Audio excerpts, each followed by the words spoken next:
মানুষকে ক্ষমা করতে শিখুন, অনেক বেশি শান্তি পাবেন। একটু খেয়াল করলেই দেখতে পারবেন ক্ষমার অভাবে জগৎ সংসারে দিন দিন অশান্তি বেড়েই চলেছে। কথায় কথায় মানুষ হিংস্র হয়ে উঠছে, অন্যের ঘাড়ে বাড়ি মারছে। যে রাষ্ট্রের আপনার আমার মতো মানুষদের নিরাপত্তা দেওয়ার কথা, সেই রাষ্ট্রের সামনেই দিনের আলোতে আপনার আমার মতো সাধারণ মানুষকে পাথর নিক্ষেপ করে হত্যা করা হচ্ছে।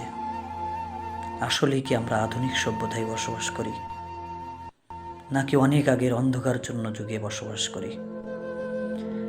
যে আইন শৃঙ্খলা বাহিনীর উপর আপনার আমার অগাধ বিশ্বাস আছে, অগাধ আস্থা আছে, সেই আইন শৃঙ্খলা বাহিনী নীরবতা পালন করছে।